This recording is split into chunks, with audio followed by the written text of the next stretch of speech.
The Grow My Cleaning Company podcast helps owners of cleaning companies just like you to grow your company and yourself so you can make more money and finally get the time and money freedom that probably got you into this business. Discover how to automate and create systems that allow you to grow like crazy without losing control. If you dig the show and want to show some love, subscribe, rate, and review on iTunes. It really helps. Enjoy the show.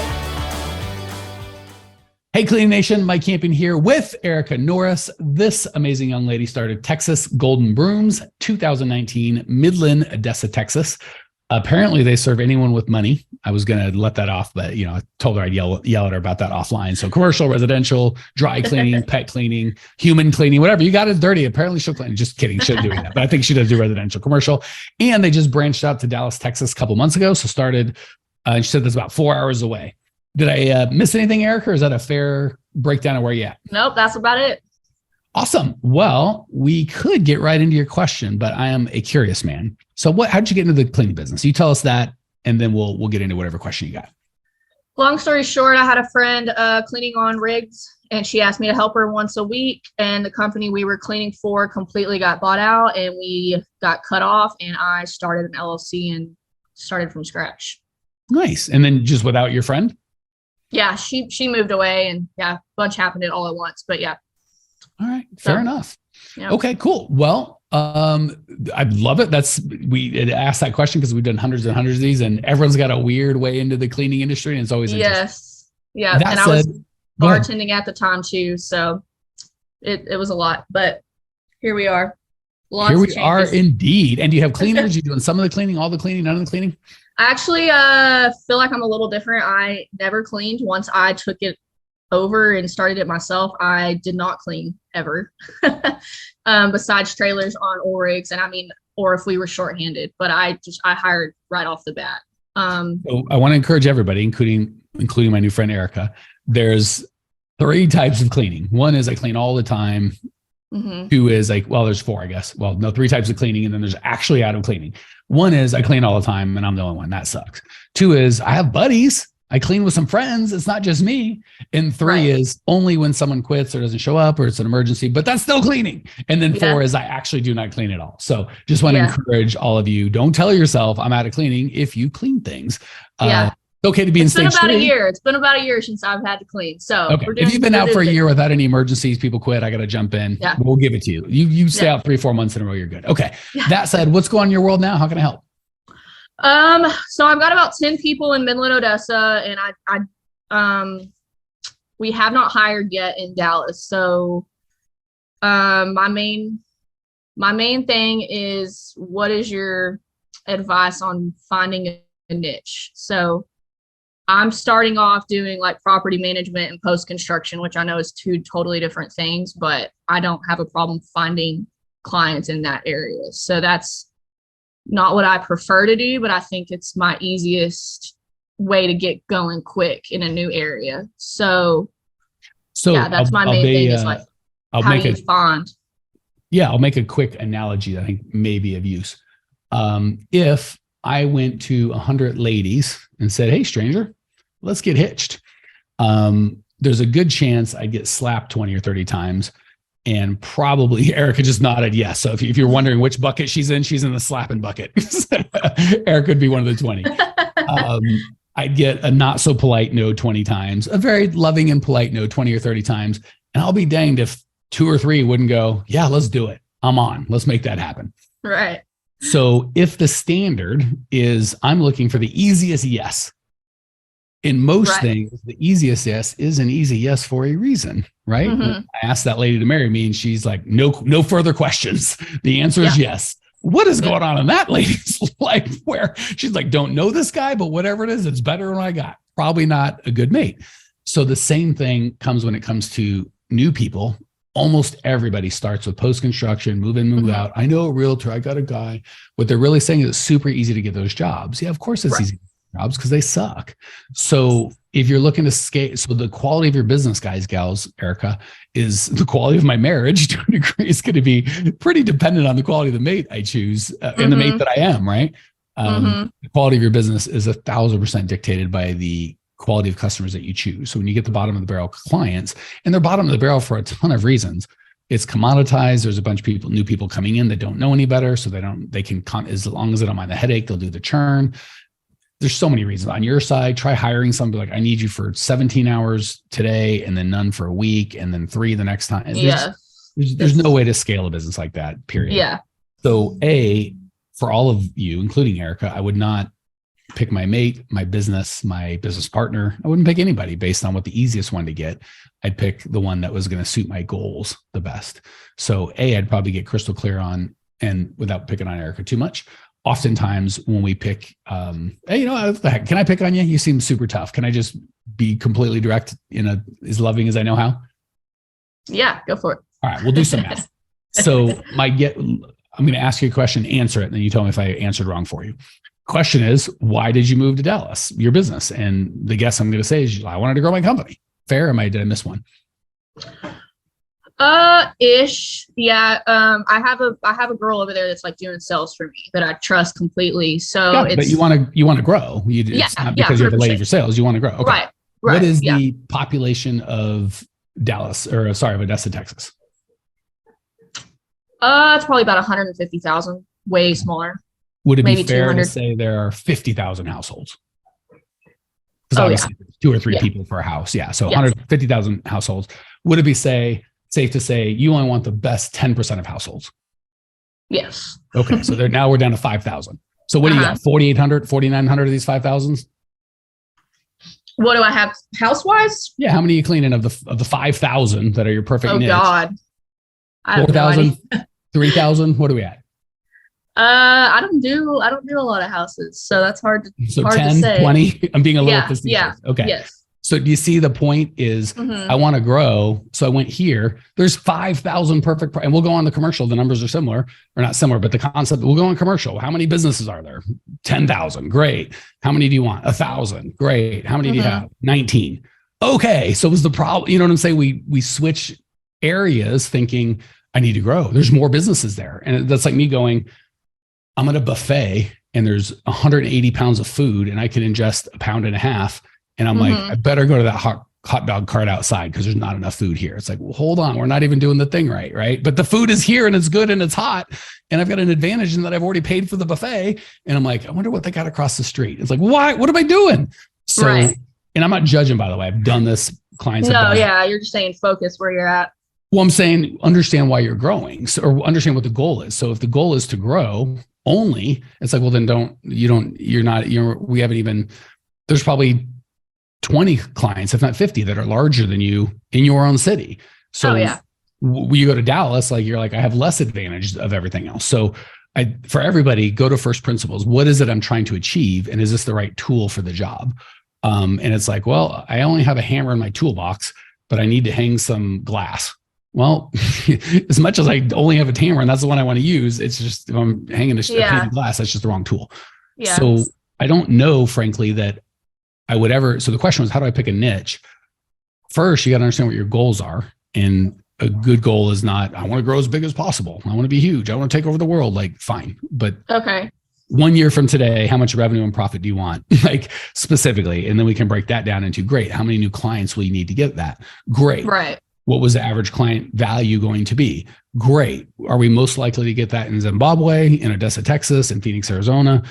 I learned it, and I'll give a lesson for everybody. I learned a lesson. I'm in Phoenix, and we bought a cabin in Prescott. It's about an hour and a half away. And I was like, well, it's an hour and a half. We used it, and then we had a baby, and the baby really didn't make it in the cabin all that well because it just wasn't safe for a baby. Yeah. So we stopped going to the cabin never, as you might imagine. So we started VRBOing it out, like, because we can't be there. Well, let's just have somebody be there, Yeah. And I thought, well, we can do it because it's not far away. If anything goes wrong, we can go down there. You know how often we went there?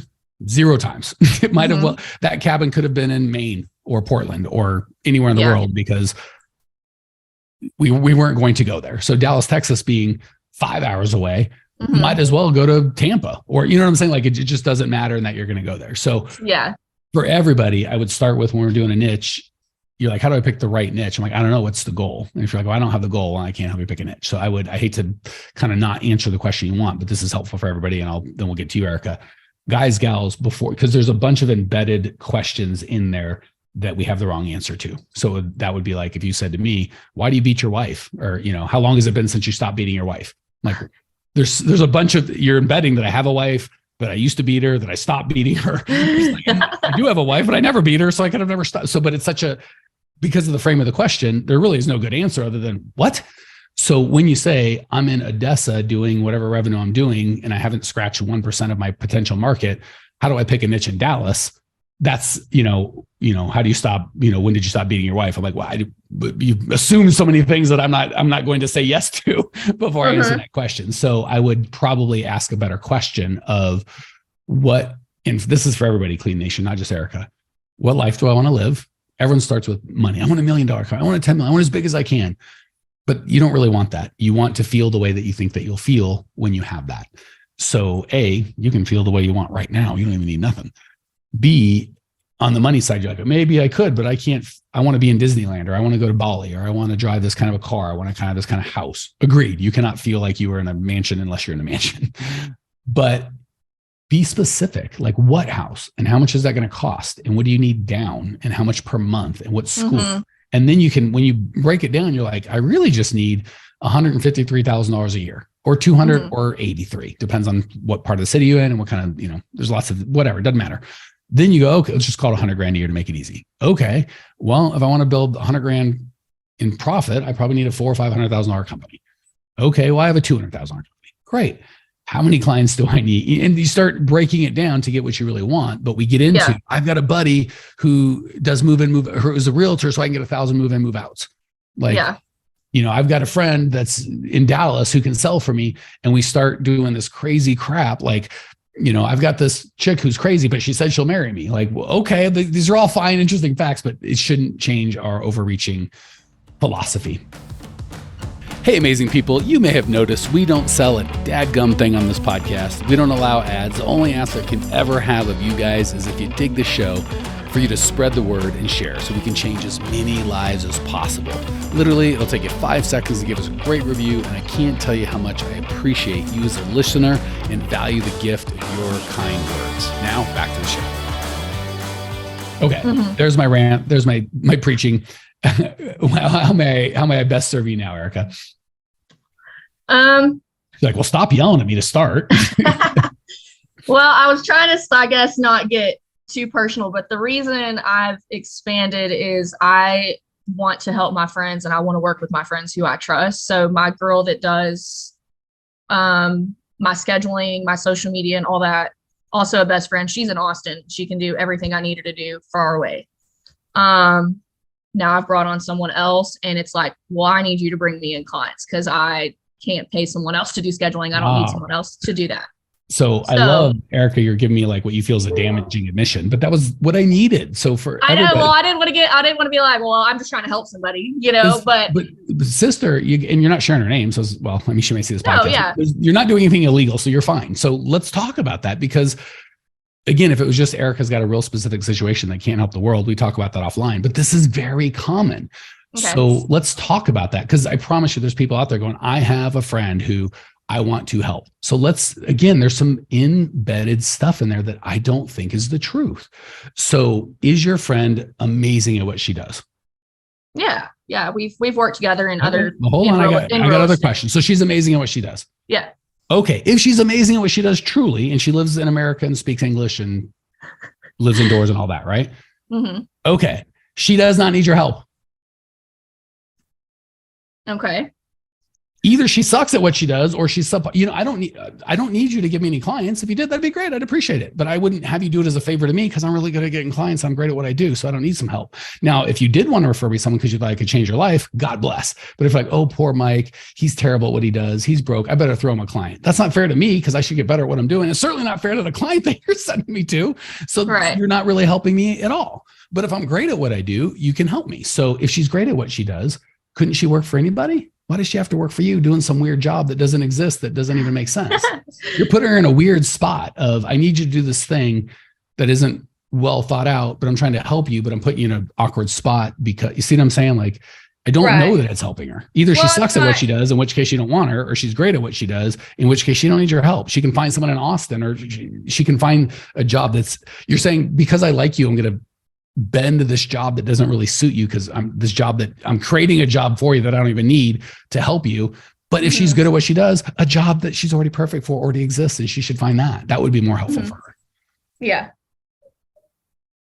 Well, I would love to get out of where I'm at also. So it's not just like, oh, let me just help a friend. Okay. So those will be the last thing, because there's multiple reasons. I got it. But let's get to the bottom of each. So what we don't want to do, and I get this with my clients sometimes, not that Erica's a client, but I'm doing my best. You're a client now. I'm helping you. I'm doing the best I can.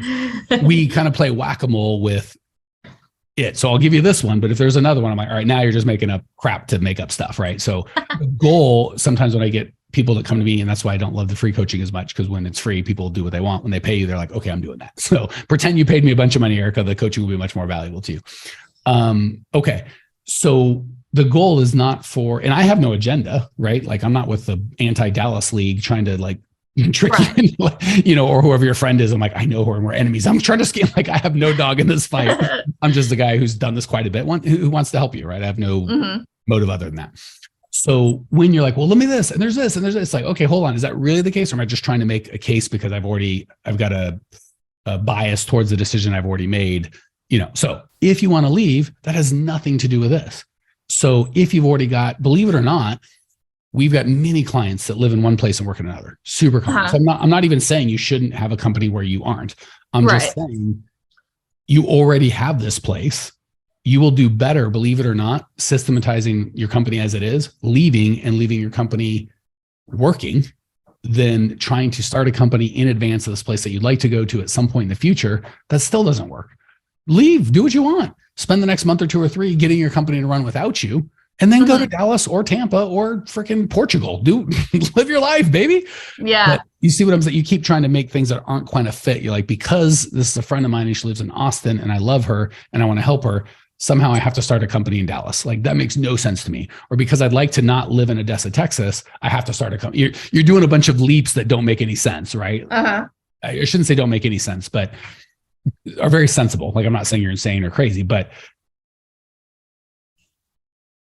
yeah, you're just filling in a blank that doesn't go there. So I would like to grow my business. Cool. Therefore, I got to go to Dallas. Well, hold on. Now I've got some questions. I've got a friend in Austin who I really like and could be good. Great. And I'd like to help her. Awesome. So I need to start a company in Dallas to provide a job for her.